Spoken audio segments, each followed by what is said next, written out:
Bonjour, je m'appelle Annick Thériault, je suis pharmacienne. Est-ce que beaucoup de patients sont aux prises avec la cigarette? Je dirais de moins en moins, heureusement, au Canada. Mais malheureusement, ça représente encore 17 de la population en 2010. La tranche de population où on voit le plus de fumeurs, c'est souvent la population 18-34. Puis une autre portion, c'est les patients un petit peu plus âgés, les invétérés de la cigarette qui sont encore aux prises avec le même problème.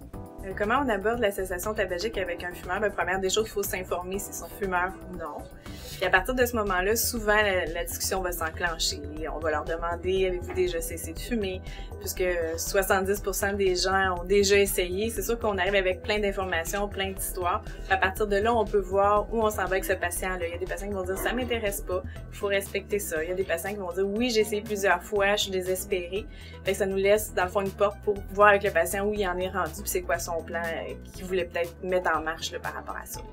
Puis ce que j'explique souvent aux patients, c'est qu'au niveau du cerveau, il y a des récepteurs à la nicotine. Puis quand on utilise la cigarette, bien, la nicotine contenue va aller stimuler ces récepteurs-là.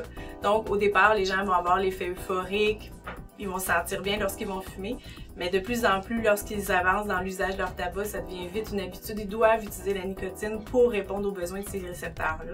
Puis c'est ce qui est bien important de retenir aussi quand on devient non-fumeur, c'est que ces récepteurs-là sont toujours là. Ils sont juste endormis. Donc il suffit juste d'une cigarette pour revenir à l'usage de tabac qu'on faisait avant. Donc c'est vraiment pour ça que c'est super important de ne pas refumer après avoir cessé.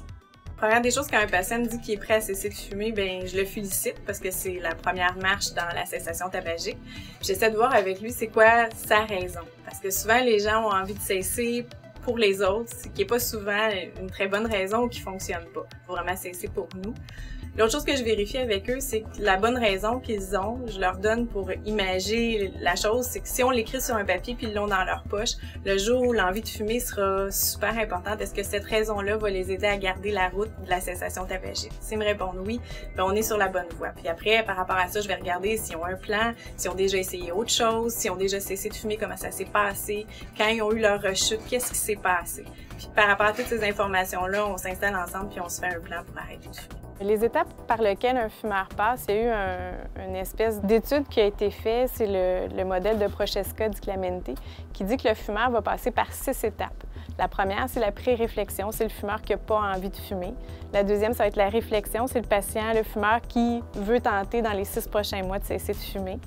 La troisième, c'est la préparation, c'est-à-dire dans le prochain mois, il veut cesser de fumer. Il y a l'action.